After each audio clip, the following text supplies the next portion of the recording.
Hoy están en pleno desarrollo 56 guerras que involucran a 92 países, la cifra más alta desde el fin de la Segunda Guerra Mundial. Esto lo dijo recientemente nuestro ministro de Trabajo, Juan Castillo, en el cierre de la 113ª Conferencia Internacional del Trabajo organizada por la OIT en Ginebra. Estamos bordeando peligrosamente el inicio de una tercera guerra mundial, guiados por líderes nefastos de un lado y otro. Israel está matando con bombas y con hambre a los habitantes de Gaza, mientras avanza contra Cisjordania, porque se quiere apoderar directamente de una vez por todas de toda Palestina. Y a la vez que ataca por las dudas a Irán, porque dice que está cerca de poder tener la posibilidad de construir armas nucleares. Pero Israel ya las tiene, como las tiene Estados Unidos. ¿Se acuerdan cuando se atacó a Irak con la excusa de que estaba produciendo armas de destrucción masiva? Lo terminaron colgando como un perro y nunca se encontraron dichas armas, porque no se puede hallar lo que no existe. El cómplice del gobierno sionista amenaza a Irán con represalias en el caso de que se defienda. Pero ¿en qué cabeza cabe atacar a un país y esperar que no se defienda? Quiero aclarar que tengo un repudio absoluto por el régimen iraní, porque esto no es una película en blanco y en negro. Aquí son monstruos contra monstruos. Pero en este caso, el agresor es Israel. Y alguien pensará, pero ¿cómo Israel está metido en todas partes, que en Yemen, que en Siria, que en Palestina, que en Irán y otros países?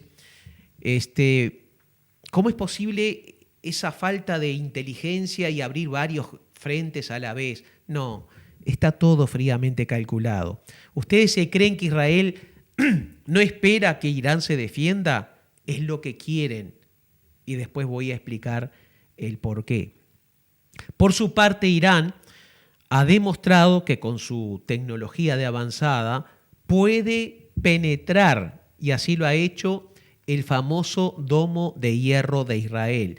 ¿Qué es lo que vemos acá? Misiles cayendo, y los misiles que salen de abajo son los que forman parte de ese escudo defensivo que son miles y miles de... Iba a decir miles y miles de misiles. ¿Saben qué? Son miles y miles de millones de dólares que hay ahí puestos de un lado y de otro.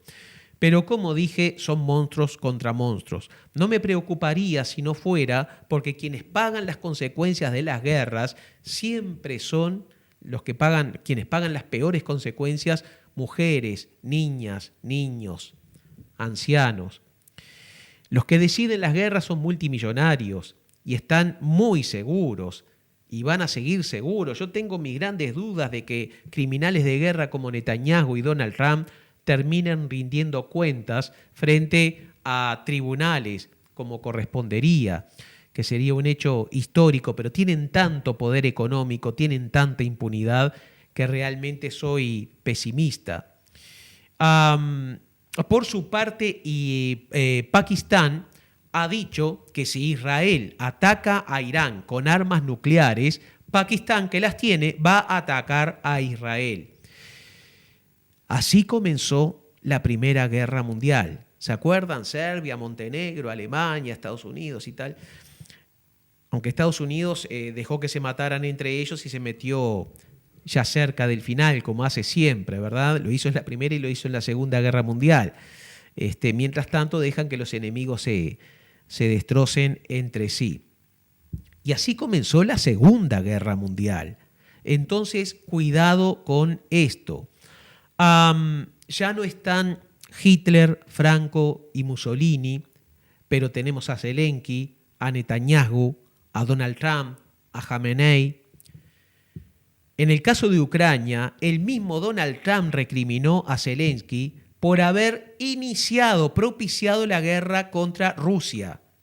lo dicen ellos. ¿Se acuerdan que ustedes les dijeron que fue Rusia el que invadió a Ucrania? Claro, pero tomaron como punto de partida el ataque de Rusia y como siempre te eligen el punto de partida que más les conviene, porque no te mencionaron nada de las 15.000 personas, ciudadanos rusos, que el régimen de Ucrania, de Kiev, había asesinado previamente y muchos otros atropellos contra los ciudadanos rusos. No te dijeron nada de los avances de la OTAN violando un convenio internacional de no pasar de cierta línea que pusiera a Rusia bajo amenaza.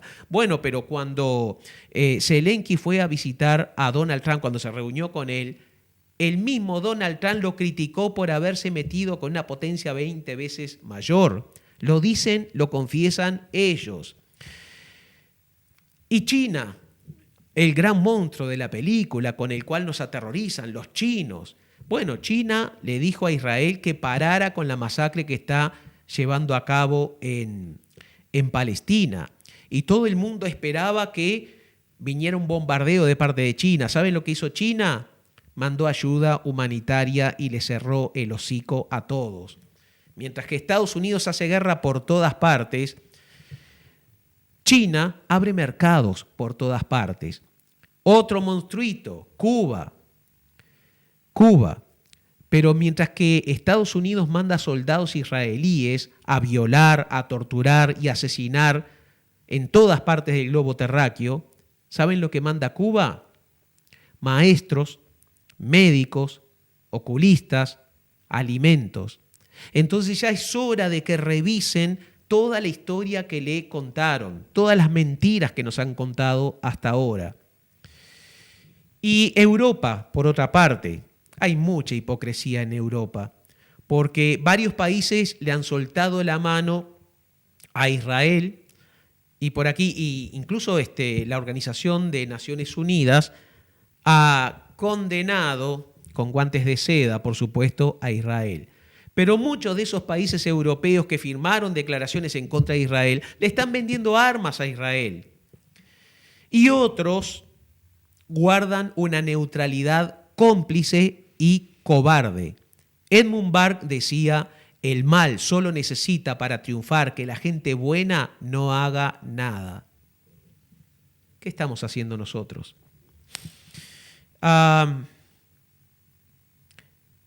Como decía, Israel está metido en varios países y también Estados Unidos. Estados Unidos estuvo detrás de la Primera Guerra Mundial, estuvo en la Segunda, que ahí yo celebro que hubiera estado, bien, pero detrás de conflictos y guerras como los de Vietnam, Afganistán, Irak, Libia, Siria, Palestina, Yemen, Irán, ¿quién ha sido el protagonista que se repite en todas estas películas? Estados Unidos y su titeretero Israel. Yo ya sé quién va a ganar esta contienda, lo tenemos clarísimo. Los que van a salir ganando en todo esto son los que dirigen la industria más millonaria de todos los tiempos, los que dirigen la industria de la guerra. Si yo fabrico zapatos, ¿qué preciso? Que la gente quiera caminar, que la gente tenga pies. Y si produzco armas, ¿qué necesito? Que la gente se quiera arrancar la cabeza.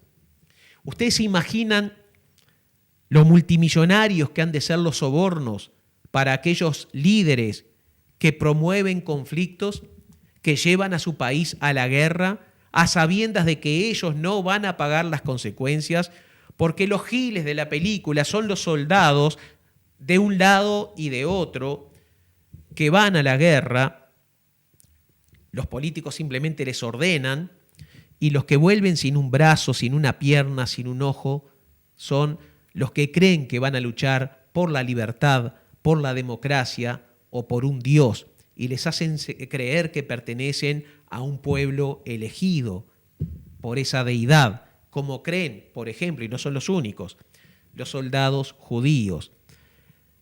Si tienen un Dios que lleva al ejército israelí a usar la violación sexual de mujeres, niñas, niños y hombres como estrategia de guerra para demoler psíquica y físicamente al enemigo, ese Dios es una reverenda basura. Pero Dios no cree, yo soy agnóstico, pero de existir un Dios, no creo que haya creado al hombre a su imagen y semejanza. Yo creo que son los pueblos que crean a sus dioses de acuerdo a su imagen y semejanza. Los pueblos piadosos y solidarios tienen dioses indulgentes.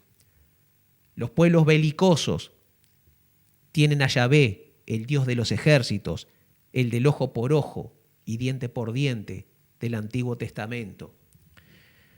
La religión es otra arma.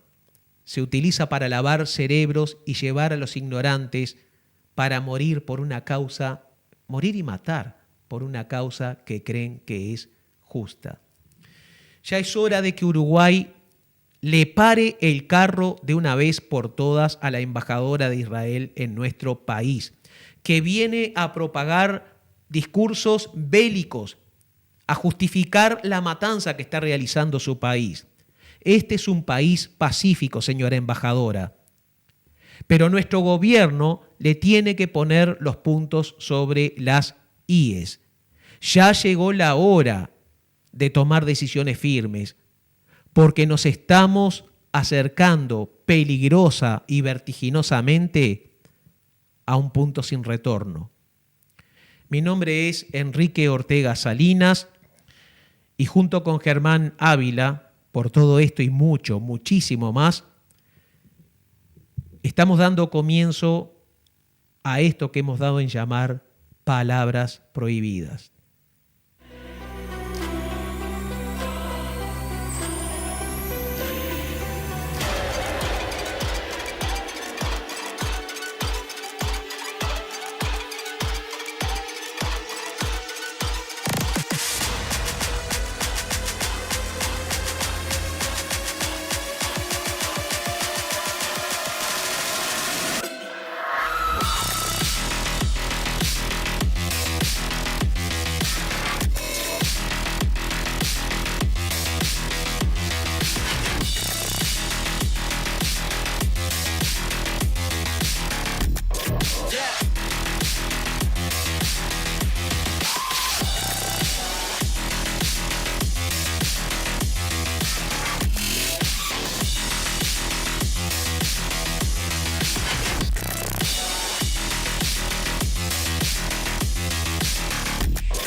En la risa campana de los recreos, allí donde te gritan que no podrás, los cerrojos del miedo y de la crueldad.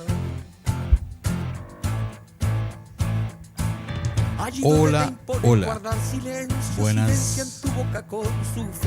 tardes, buenos días, buenas noches, buenas. Les saludo aquí Germán Ávila desde el otro lado del cristal. ¿Cómo están? Espero que se encuentren bien, espero que todo vaya bien, que todo marche a su gusto. Bueno, empezamos nuevamente esta sección con el agradecimiento, con el cariño, con el abrazo que merecen todos y todas ustedes y que nos han apoyado, que esta semana hemos recibido mensajes muy, muy bonitos de gente que la columna mía de la semana pasada sobre el tema de la violencia política en Colombia fue muy cariñosa, muy amorosa y muy solidaria. Así que quiero también recibir ese abrazo, quiero mandarle también un abrazo de vuelta a quienes nos escuchan. Así que bueno, empezamos por ahí. Ustedes escucharon más o menos lo que estábamos poniendo aquí de música, ¿no? Efectivamente, para esta ocasión llegamos al paisito, a mi querido, muy querido, siempre querido Uruguay, este país que me abrió la puerta, que me ha enseñado tanto, que ha sido mi hogar durante los últimos casi 10 años que es mi casa, que me ha acogido, que me ha dado me ha dado su ciudadanía, me ha dado su conocimiento, me ha dado su afecto, me ha dado su frío, porque no crean, sufre uno con el frío acá. Pero bueno, esta canción que ustedes escuchaban al principio y que yo quiero ponerles aquí como para que la tengan en el tintero, es una canción de Larbanoa Carrero. No me voy a poner yo a decirles a ustedes quién es Larbanoa Carrero, quiénes son Larbanoa Carrero, porque eso son cosas que ustedes saben. Solamente voy a dar unos pequeños datos, como por ejemplo, ellos se conocen en 1973 y a partir de ahí forman ese grupo que se ha convertido en un símbolo, pero que se convirtió también en un símbolo del aguante de la resistencia durante la dictadura, que son las imágenes que estamos viendo acá. Y esa canción específicamente, yo les quiero contar una historia. La primera vez que la escuché, yo estaba en un asado invitado por un amigo mío que estaba celebrando el cumpleaños de su hijita, que cumplía en ese momento, Sofía cumplía en ese momento como unos 5 o 6 años. Y me preguntaron si yo alguna vez había escuchado esta canción, específicamente esta canción. Escuchábamos música, hablábamos de música como en muchas direcciones, con muchas intenciones, digamos. Hablábamos del rock, hablábamos de la música popular de nuestros países, porque no solamente estaba yo como extranjero, también había una pareja de venezolanos y había un muchacho brasilero. Y hablábamos un poco de esta música y de estas cosas que nos hacen a nosotros encontrarnos como en esa palabra, como en esa intención de que la música haga lo que esta sección quiere plantearles, y es un poco eso, llevarnos a la realidad vista desde otra perspectiva.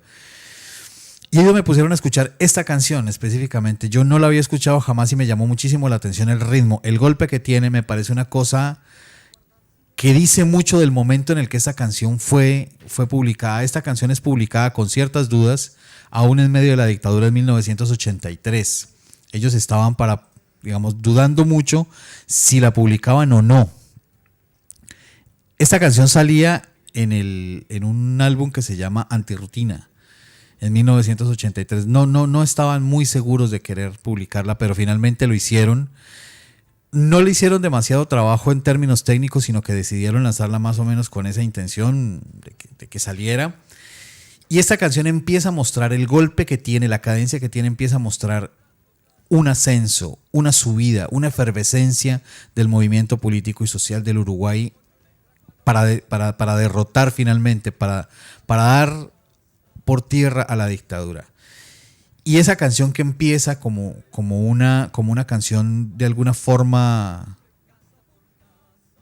enérgica pero tranquila, poco a poco va subiendo su tono y se va convirtiendo en eso, en una marcha, en un himno, en una invitación a avanzar, en una invitación a caminar. A mí esta canción me fascina. Quiero decirles que esta es una de las canciones que más me gusta a mí en la vida. Larbanoa Carrero, 8 letras, que además es de alguna forma un nombre cifrado para lo que en ese momento significaba o querían decir ellos con la palabra libertad. Y se atrevieron a publicarlo de esa manera y al final grita la palabra libertad. Y son esas 8 letras las que determinaron el deseo de esta pareja de artistas que siguen juntos, que nos siguen dando alegrías, que hace poco celebraron sus 40 y tantos años de carrera artística y que siguen siendo un símbolo para el movimiento social uruguayo. Así que yo no me voy con más, la canción es corta, voy a ponerles a ustedes a ver la versión que ellos cantaron en el concierto en el que celebraron sus 40 años como grupo. Así que Larbanoa Carrero y Libertad.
cae sobre la ciudad.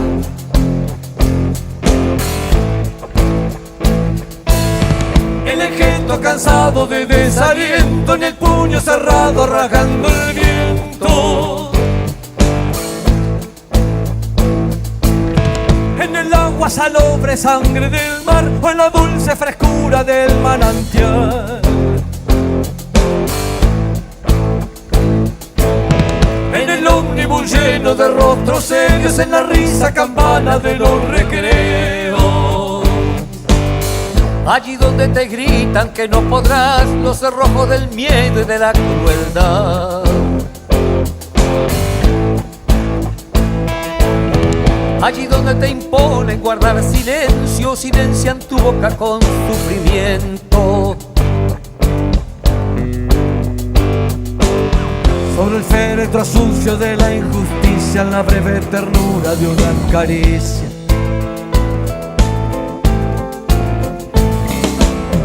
En el pan prometido de los trigales, en el beso sediento de los amantes.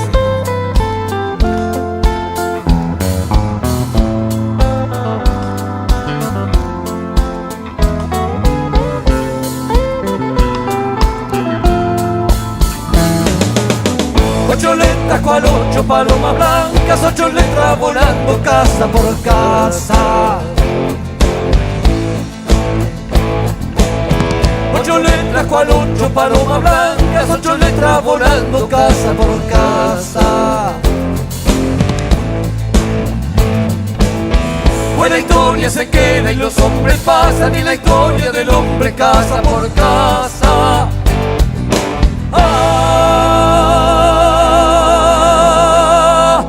8 letras de guerra, 8 letras de paz, 8 letras tan solo.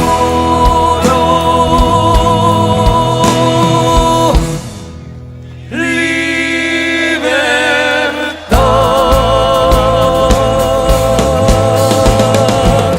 La la la la la la la la la la la la la la la la la la la.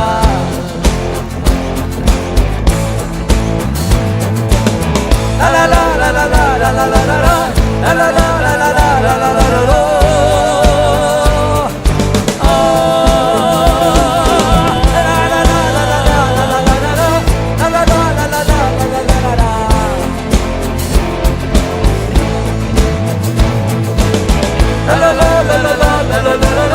la la la la la la la la.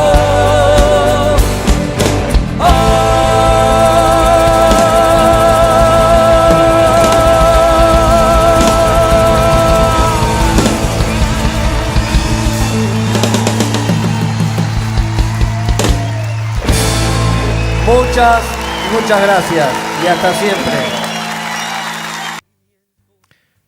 Tremendo tema, una fuerza impresionante, ¿no? Bien, antes de continuar con el tema internacional, hay 58.000 motos y centenares de autos en depósitos policiales, y no sabemos cuántos vehículos hay en predios de las intendencias. Este es el lujo de la miseria. Estos vehículos están al aire libre, deteriorándose, y encima cuando son restituidos a sus dueños, estos notan que le faltan piezas y ni que hablar del combustible. Varias personas me han comentado que esta es la caja paralela de algunas intendencias. Las venden por partes o incluso te venden la misma moto que te incautaron. Hay que investigar, se lo digo a las autoridades, si hay funcionarios que roban combustible y piezas de los vehículos que están retenidos por todo el país. Pero tenemos que solucionar a ver qué hacemos con todo esto y usar el sentido común, que es el menos común de los sentidos. Ahora también hay que tomar medidas legales inmediatas para no tener toda esa riqueza pudriéndose sin beneficiar más que a estos delincuentes baratos. Los vehículos que no sean reclamados en cierto lapso deberían ser entregados a maestras y maestros de todo el país priorizando a quienes viven lejos de su escuela, sobre todo en áreas rurales. Una parte se puede usar para el patrullaje policial, que buena falta que hace. Otra idea muy buena, y me inclino por esta, por medio del MIDES, sería beneficiar con estos vehículos a mamás solteras con dificultades económicas que no tengan moto para ir a trabajar. Otro porcentaje, pues estamos hablando de 58.000 motos, sin contar los automóviles, ¿no? Podría ser destinado a estudiantes de zonas rurales con carencias económicas, obviamente, ¿no? Lo que no podemos es dejar que pasen los años y toda esa riqueza se deteriore. Incluso puede verse la posibilidad del uso transitorio de los vehículos luego de un tiempo prudencial y mientras se sustancia algún reclamo. O sea, hay una causa en marcha, está el vehículo retenido, bueno, después de 3 meses o 6 meses, automáticamente se le da en calidad de préstamo a una persona. Después se verá si se devuelve o no hay que devolverlo.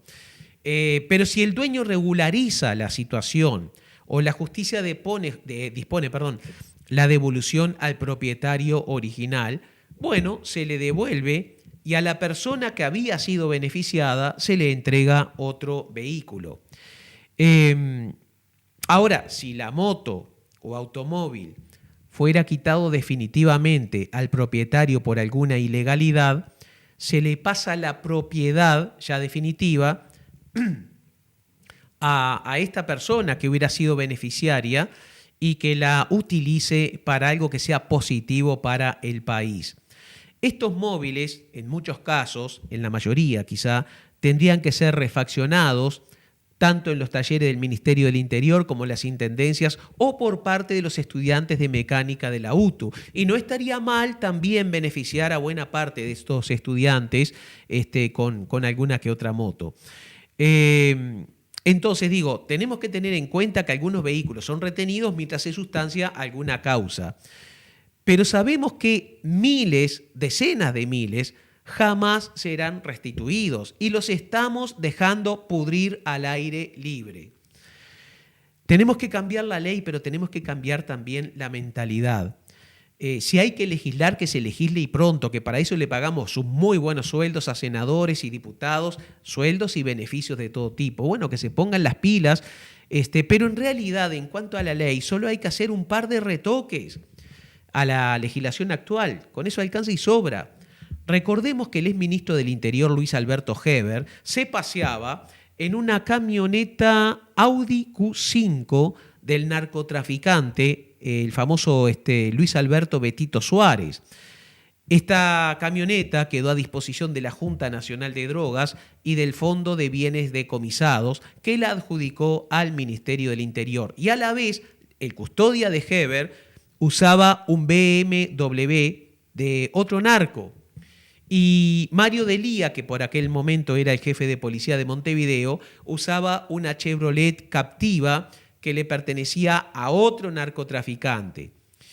Se me podrá decir que el artículo 68 de la ley 17.930 ya tiene el tema solucionado, puesto que establece que aquellos bienes, productos o instrumentos que no deban ser destruidos ni resulten perjudiciales para la población, serán puestos a disposición de la Junta Nacional de Drogas, que tendrá la titularidad y disponibilidad de estos. La ley vigente prevé que tales bienes pueden destinarse a programas de prevención o represión en materia de drogas y prevención de lavado de activos de la Junta Nacional de Drogas o transferidos a entidades públicas que hayan participado de una u otra forma en su incautación. Sí, fabuloso.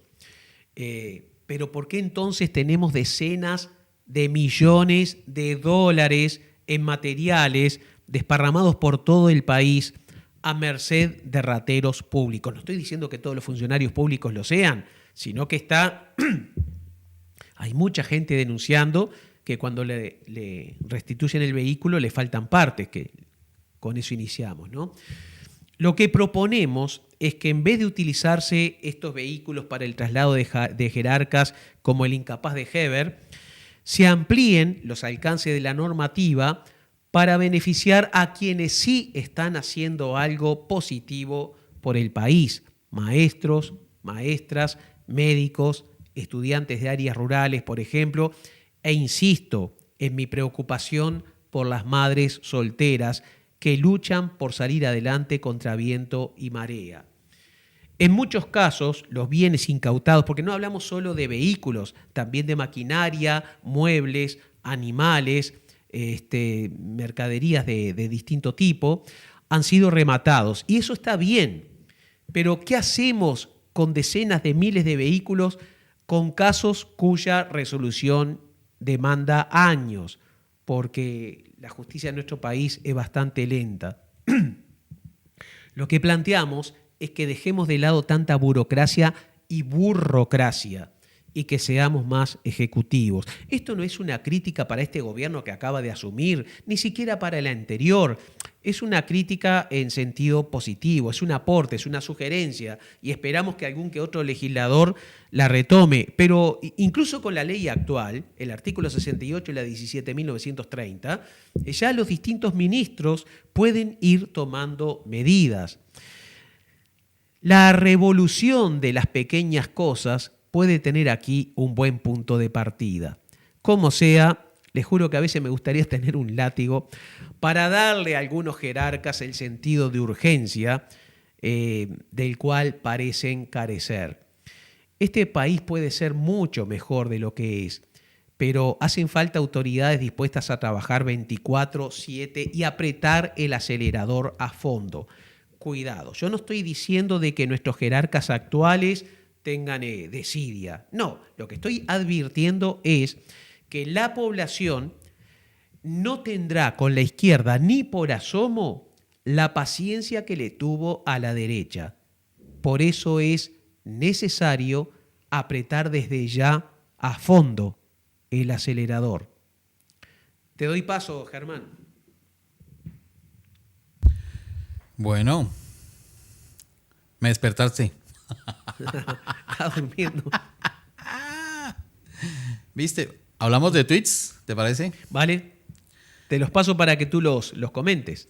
Bien, ya estamos acá en los tweets. Le quiero aclarar a la gente, me están escuchando, ¿verdad? Sí. Yo soy el que selecciona los tweets y se los paso luego para que los comente a Germán, para que sufra él, a veces utilizando expresiones que no son demasiado habituales dentro de los colombianos, y yo me divierto aquí. Sí. Comenzamos con Natalia, pero yo ya ahora me sale. Veo. Natalia va a tener 2 tweets, es mi tuitera preferida, y es muy boquita sucia, quiero aclarar, pero yo selecciono aquellos tweets de ella donde, bueno, no te hago sufrir tanto. Ahora sí, quítame el micrófono y te dejo. Hablemos de... Dale, te saco de audio. Vale. Fuera audio, entonces, cuando Enrique dice boquita sucia lo decimos como una virtud, realmente, yo creo. Yo soy de la gente que piensa que esta forma de hablar es mucho más transparente, la verdad. Hay que escuchar al negro Fontana Rosa en Argentina cuando hablaba de las groserías, incluso también García Márquez tenía una forma muy interesante de ver esa perspectiva del lenguaje. Bueno, Natalia nos dice: admiro profundamente la capacidad de movilización de los argentinos y me pregunto ¿cuándo la perdimos nosotros? Porque ojo que acá los multicolores van a hacer mierda a la justicia. Van lento, pero van desacreditándola y teniendo operadores en ella. Bueno, hay que responderle esta pregunta a Natalia. De otro lado, Carlos Montero nos dice: un pelotudo más, qué loco. Está tan jugado que perdió toda credibilidad y ahora juega de bufón de la derecha. No tiene nada que perder. El vocero libertario Jonathan Viale sale en televisión con una taza que contiene la sentencia judicial de la Corte Suprema contra Cristina y tiene el descaro de beber en ella en vivo para mofarse de Cristina, evidentemente, del movimiento kirchnerista y peronista de Argentina, que es parte un poco de la forma que hay de hacer, de mezclar política y espectáculo en Argentina, ¿no? Es bastante de Argentina este tipo de cosas. Acá algunas se ven, pero creo que no en esas mismas dimensiones. Y no sé si en alguna parte, o sea, Colombia, que yo vengo de una sociedad que es bastante virulenta y violenta en muchos sentidos. No tiene este tipo de expresiones como tan así. Yo lo leo mucho más de Argentina. Vuelve Natalia y nos dice: ¿ya podemos decir que todo lo que pasa en Uruguay es culpa de la guerra? Digo porque Luis Lacalle Pou y su gobierno se justificaban en la guerra de Ucrania y bla, bla, bla, bla, bla, bla. Y de la pandemia, ¿no? Tampoco olvidemos que la pandemia fue bastante caballito de batalla para tratar de explicar, sino decir justificar las razones por las que las cosas no iban saliendo como estaban en el libreto inicialmente. María José nos dice: un sindicato observa irregularidades, expulsa a sus afiliados y los denuncia penalmente. Los medios levantan titulares según la declaración de los propios imputados. Si la intención es que no se note la opereta, hay que esforzarse, muchachos. María José, permíteme decirte que creo que no es la intención. Ya no importa que se note o no. Bien, Laura Soca nos dice: a ver, los delincuentes del Zunca dicen que le dieron plata al Partido Comunista. Los delincuentes de Conexión Ganadera se sabe que le dieron plata al Partido Nacional. ¿Por qué el fiscal quiere imputar a Óscar Andrade y no a Sebastián da Silva o Javier García? Buena pregunta. Perruncho nos dice: no entiendo por qué dicen que Orsi es tibio si deja caliente a la oposición y al oficialismo. Buen tweet. No diré nada, buen tweet. Azucena Arbeleche fue ministra de Economía del gobierno de Lacalle. Dejó igual el déficit fiscal. Exoneró de impuestos a una empresa donde su esposo está vinculado y dejó millones de dólares de clavo en ACE y el Ministerio de Transporte y Obras Públicas. Un desastre. Diego Viñolo nos dice: Albizu está en Israel y ya colocó 17 militantes blancos en un refugio.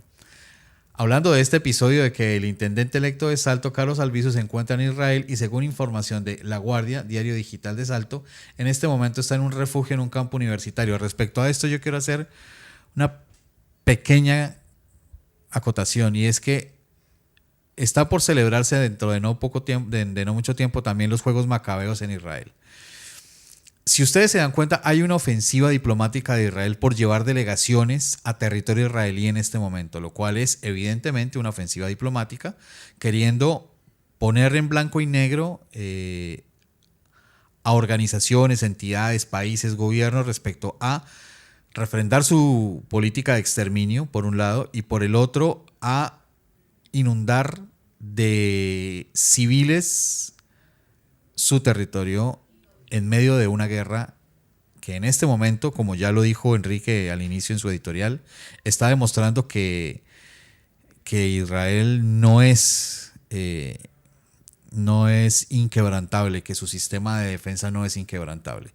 Entonces hay que hacer una claridad respecto a esto, y es que Israel está cometiendo profundos actos de irresponsabilidad también al llevar civiles a su territorio en este momento. Y esto es una muestra de eso. Ahora, el aeropuerto de Tel Aviv está cerrado. Es decir, esto es un problema serio. Luego nos dicen por este lado: un intendente blanco en un búnker de Tel Aviv bajo el misil de Irán. Es una letra de Sabina, efectivamente. Nunca mejor dicho. Gabriel nos dice: ¿qué habrá llevado a la fiscal Fleitas a continuar con la causa en contra de Orsi a pesar de saber que la denuncia era falsa? Raro, ¿no? Refiriéndose a que la fiscal sabía desde fines de abril que la denuncia contra Orsi era falsa. El abogado Jorge Díaz dijo que a pesar de que la fiscal Fleitas sabía desde hacía una semana que la denuncia era falsa, no dispuso ninguna medida. Bueno, pregunta interesante hacer. Ustedes me perdonan, pero esta letra es chica y a mí me cuesta ya porque soy viejito. Dice: reculando en chancletas, el fiscal Gilberto Rodríguez pasó de afirmar que parte de ese dinero iba para el financiamiento del PCU y el Zunca, a la fiscalía lo maneja como una hipótesis de trabajo. Les ponen un micrófono en la trompa y se olvidan que para acusar hay que tener pruebas. Sí, la verdad es que fueron bastante livianas las palabras de este fiscal a la hora de hacer una emisión de lo que evidentemente es una conclusión a la que ya él llega. Hay que ser cuidadosos. Onion también nos dice: prohibido olvidar que por los bombardeos nos enteramos de que una banda de políticos uruguayos y argentinos, y vaya a saber de dónde más, andaban en Israel haciendo turismo sádico. Era un poco lo que les decía hace un rato. Abren puertas para que la gente vaya allá, y bueno, sí, en realidad sí creo que el nombre de turismo sádico hace bastante bastante honor a lo que está ocurriendo allá. Un aplauso para la IA que se les cagó de la risa y les hizo a Germán Araujo cuando ellos hicieron, por medio de lo que evidentemente es un trabajo hecho con inteligencia artificial, un trabajo de diseño gráfico en cuanto a los 41 años del regreso de Wilson Ferreira Aldunate por la lista 40 del Partido Nacional. Efectivamente, la inteligencia artificial en este caso tuvo mucho de artificial y muy poco de inteligencia.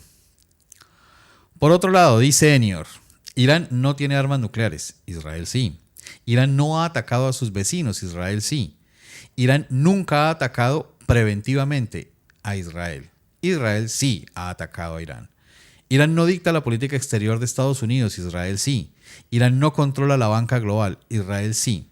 Irán no tiene influencia en Hollywood, Israel sí. Irán no tiene una red de miel global estilo Jeffrey Epstein, Israel sí. Irán firmó el Tratado de No Proliferación Nuclear, Israel no.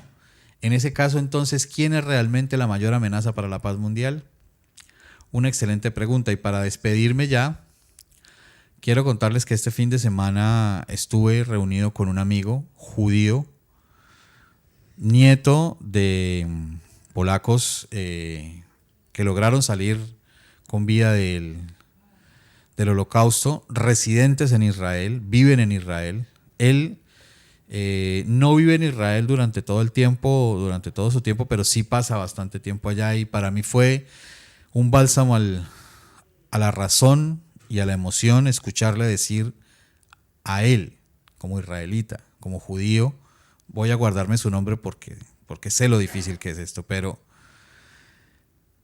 él dijo una expresión que me quedó clavada y yo creo que la voy a seguir teniendo ahí guardada durante mucho tiempo. Él me dijo, si lo que está pasando en Gaza ahora no está mal, yo no sé qué pueda volver a estar mal entonces después en el futuro. Lo dijo él, muy, muy orgulloso de su herencia israelita, con pasaporte, de hecho habla el español, lo habla con cierta dificultad en algunos casos, así que para mí fue bastante revelador también, bastante esperanzador. Bueno, en este caso y ya con este último tweet, te abro el micro, Enrique, y desde este lado del cristal nuevamente, gente querida, les mando un abrazo enorme, enorme, enorme, nuevamente las gracias, nuevamente pedirles que pongan me gusta, que compartan, que hagan recortes, que hagan lo que puedan con esta pieza de expresión. Igual no te despidas, Germán. ¿No me despido? No. Quiero que comentes conmigo los videos. Ah, los videos. Nos vamos a divertir un rato ahí. Listo, dale. Vale, perdona, te interrumpí, no sé si querías decir. No.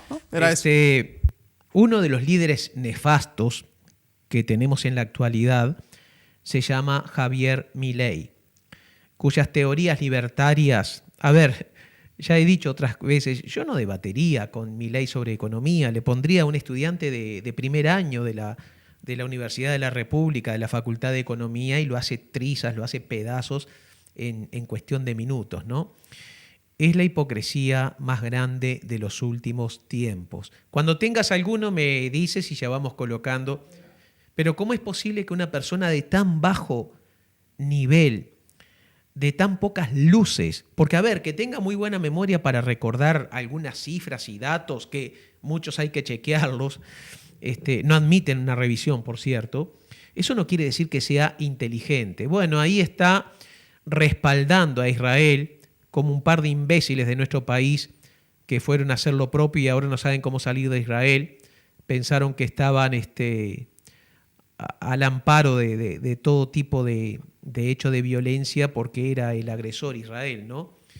Bueno, ahí está haciendo circo, lo mejor que sabe hacer este personaje, un personaje lamentable.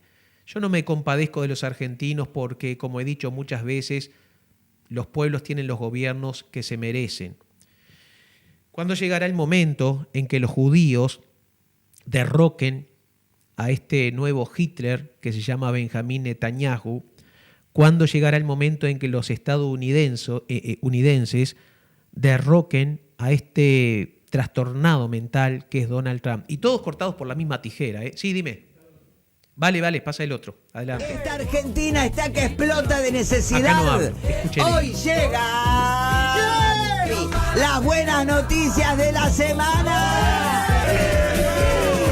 Los senadores se aumentaron el sueldo. ¡Se lo merecen! ¡Se lo merecen! Mientras no le pueden dar plata a nadie, mientras todo está explotado, ellos se aumentaron el 4%. ¿Saben cuánto da el 4% por mes? 9,5 millones de pesos. ¡Son todos millonarios! ¡Lo merecen! Este aplauso cerrado es para los senadores. ¡Es poco! El gobierno confirmó que va a rechazar la suba de las jubilaciones. ¡Ni uno solo! Luz y gas natural, chicos. El promedio aumenta en el 2,6%. El gas se va a ajustar por inflación durante 31 meses. Ahora el transporte subió un poquito más. ¿Cuánto? 4,8%. ¡Está barato! 400. ¡Oh!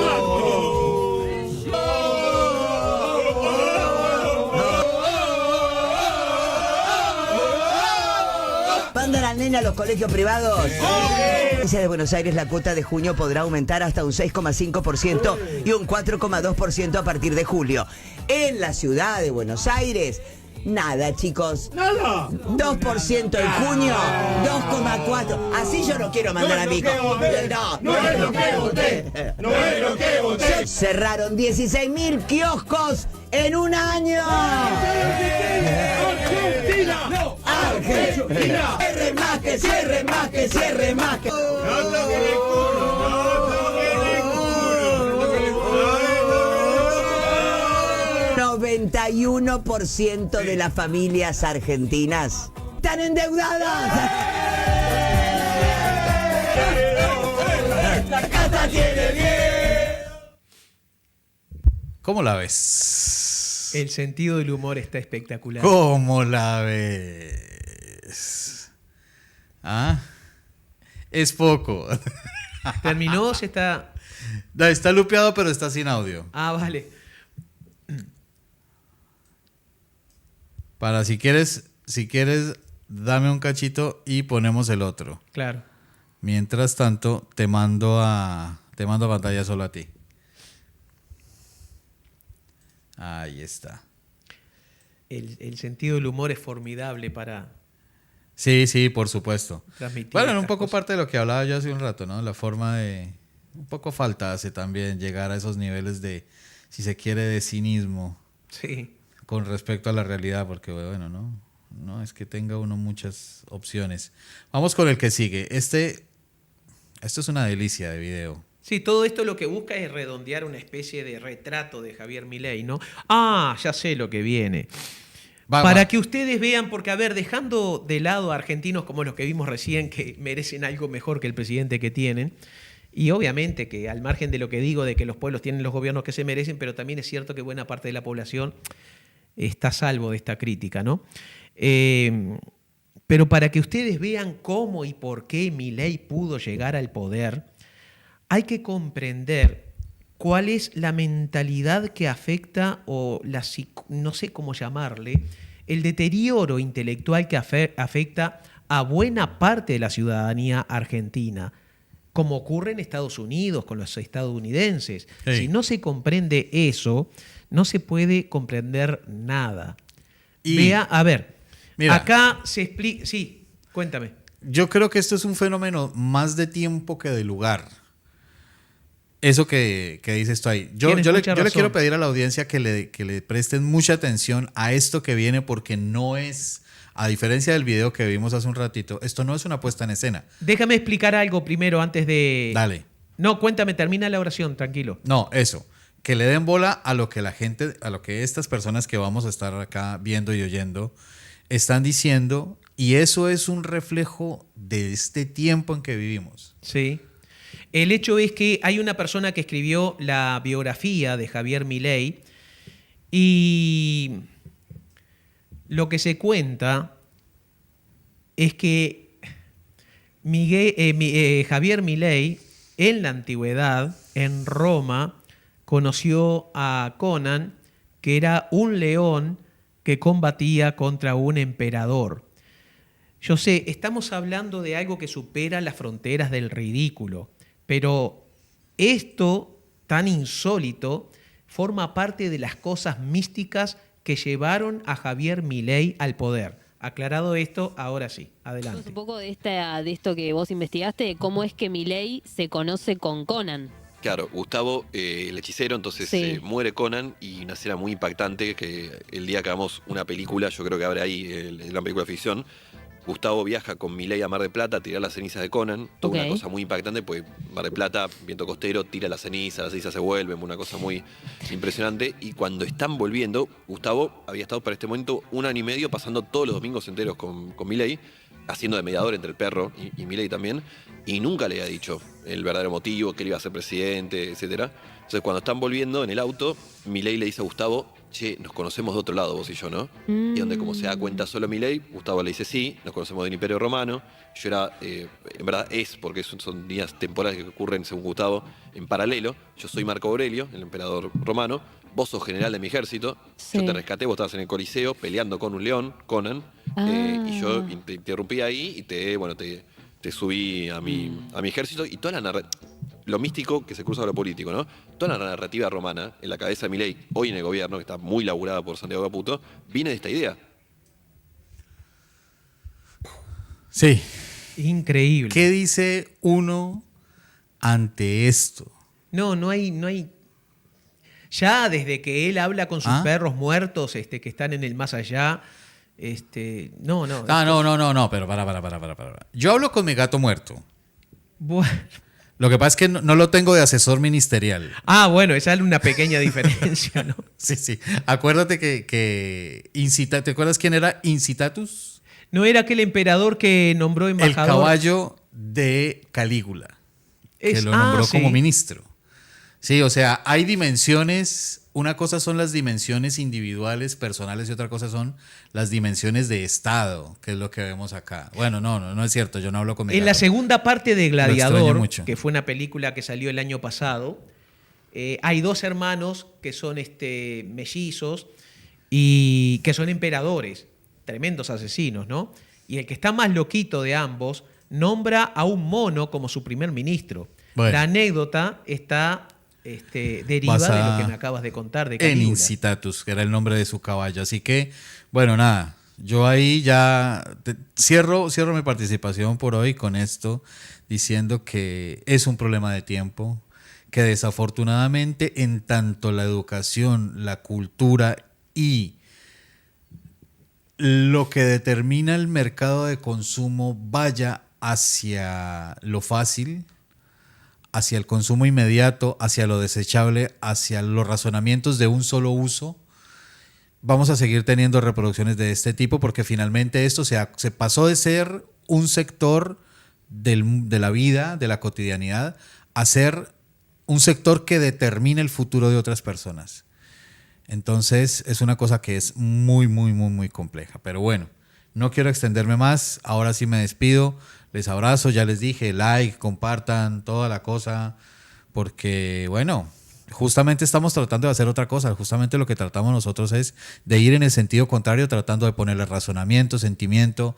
Tenemos derecho al humor, tenemos derecho, no solamente el derecho, tenemos el deber del humor, tenemos el deber de reírnos del mundo y de nosotros mismos, pero una cosa es eso y otra cosa es convertir el ridículo en política, y eso ya es otra cosa. Bueno, desde este lado del cristal, Germán se despide y nos oímos la semana que viene. Gracias, Germán. Poné suavecito ese tema que hoy lamentablemente vuelve a cobrar vigencia. Ubíquense en esta escena. Un cuartel, el portón del cuartel, y enfrente una farola bajo la niebla. Y debajo del farol o farola, como dice la canción, una pareja cuyas siluetas, según diría luego un poema, parecían la silueta de una sola persona, como si fueran uno. Hans Leib era un soldado alemán que combatía en la Primera Guerra Mundial.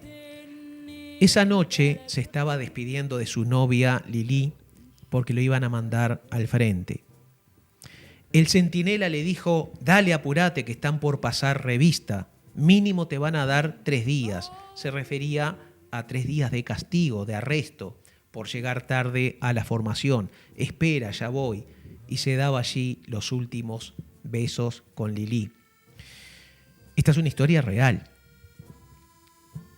Al año siguiente, estando en el frente de batalla, él escribió un poema recordando a su novia. Pero considerando a la novia de su mejor amigo, que también había tenido una despedida similar, supongo, hizo una combinación entre los nombres de su novia y la novia de su amigo, y la protagonista del poema pasó a llamarse Lili Marlene.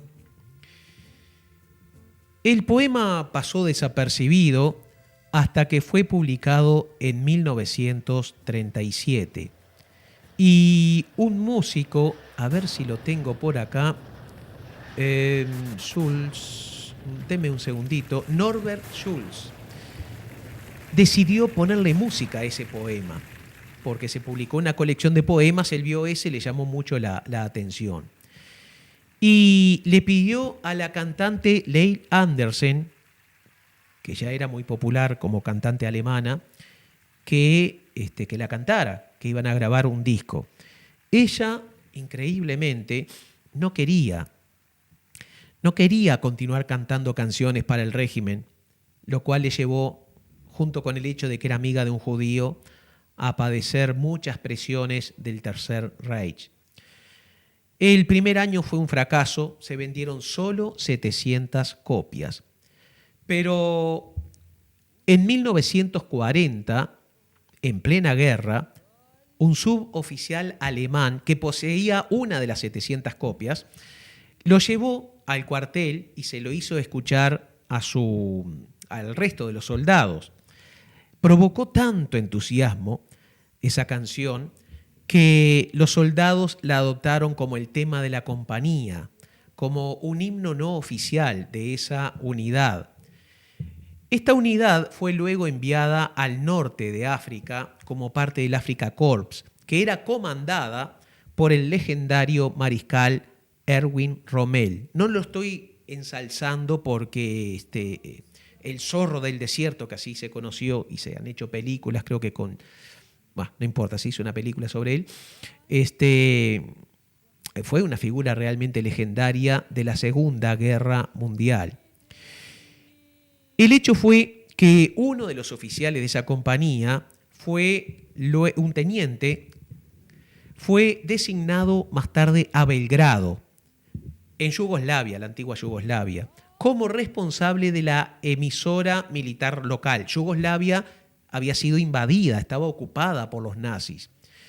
Y llevó una de las copias del disco llamado Lili Marlene, que quiero buscar a ver si tengo por aquí, porque el título original del poema no era Lili Marlene, esperen que me perdí un poquitito, pero debo de tener por aquí cómo era el nombre. Bueno, no importa, ya lo voy a encontrar. Entonces, desde la emisora, el 18 de agosto de 1941, puso el tema de Lili Marlene y se lo dedicó a sus camaradas del norte del África. Y era tan poderosa la emisora que se escuchó con toda claridad, incluso en los países aliados, en los países enemigos. Y esto le encantó a los soldados de uno y otro lugar. Y uno de los que quedó conmovido por el tema fue el mismísimo Rommel, Erwin Rommel, quien le solicitó a la radio que la emitiera a diario. Y la emisora comenzó a transmitirla exactamente a la hora 21:57, porque a las 10 cerraba la emisión. Era el tema de cierre. Y millones de soldados de diferentes países se reunían a esa hora para escuchar esa canción y recordar aquella novia, aquella esposa de la cual se despidieron sin saber si volverían a verla. Al que no le gustó fue a Joseph Goebbels. No porque no le gustara la música o la letra, sino que entendió, el ministro de propaganda de Hitler, que era una letra que iba a infundir nostalgia, tristeza y desazón, que iba a bajar la moral de las tropas, por lo cual ordenó la prohibición de ese tema. Prohibió la emisión y la radio la bajó. Pero fueron tantos, miles y miles y miles de reclamos de diferentes países que la radio decidió desacatarse. Recordemos que estaba dirigida por un teniente y se le desacató a Joseph Goebbels y la continuó pasando noche tras noche. Desde entonces, Lili Marlene se convirtió en la canción vinculada a la guerra más famosa y cantada de todos los tiempos. Llegó a ser interpretada en cerca de 48 idiomas. La discográfica Beer Family lanzó una colección de 7 discos compactos, 7 CDs, con 195 versiones diferentes del tema. La vida de Andersen, la que lanzó la primera versión, en los años 80 fue motivo de una película llamada Lili Marlene, pero hablaba de quien interpretaba el tema y todo lo que sufrió con el régimen nazi. Un día le preguntaron, Leil, ¿cómo es posible que un tema que estaba pasando desapercibido, de pronto, en la Segunda Guerra Mundial, se convirtiera en un éxito tan formidable? Y ella dijo, ¿acaso puede el viento explicar cómo se convirtió en tempestad? Porque el hecho fue que no solo se convirtió en un éxito en filas alemanas, también en filas de los aliados. España hizo su propia versión durante la Segunda Guerra Mundial. La misma Andersen cantó luego de la Segunda Guerra, cantó una versión en inglés. Chile la tiene como una marcha oficial, una marcha militar. Y repito, habla de aquellos soldados que no saben si van a regresar. Y en ese... Qué lástima, tengo que tener por aquí, les quiero decir cuál era el título original. Permítanme buscar porque vale la pena. Acá. El título original del poema que escribió Hans se llamaba Canción de un joven soldado de guardia. Pero luego Schulz, el que le puso la música, le cambió el título. Y miren qué interesante, le llamó La chica bajo la farola. Pero más tarde, con la preferencia del público, se hizo famosa esa canción como Lili Marlene, que recordemos era una combinación de los nombres de su novia, de Hans, y la novia de su amigo. Y hay una parte de la canción, porque la van a escuchar en alemán, no se va a entender para la mayoría, pero refiriéndose a la farola, dice, ella reconocía tus pasos, tu andar, tu elegante andar, y ardía todas las noches, aunque a mí me haya olvidado. Y él se pregunta que en caso de que le suceda algo en la guerra, ¿quién va a estar con Lili bajo la farola? En este momento, en 2025, hay en el mundo, en diferentes países,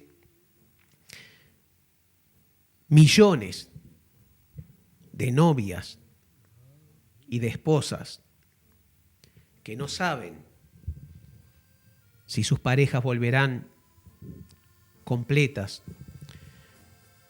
o si volverán. Por eso este programa hoy está destinado a las lágrimas de todas las Lili Marlene del mundo. Gracias por estar ahí.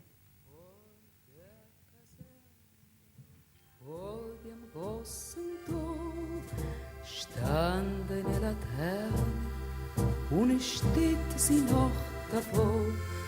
So wollen wir uns da wiedersehen.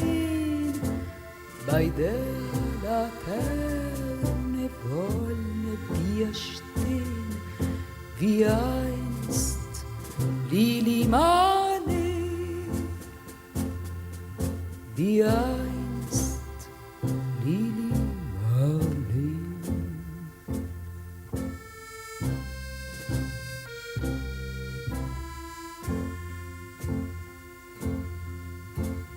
Aus dem stillen Raume, aus der Erde Grund, hält mir wie in Traume dein verliebter Mund. Wenn sich die späten Nebel drehen, werd ich bei der Laterne stehen, mit dir, Lili Marley, mit dir, Lili Marley.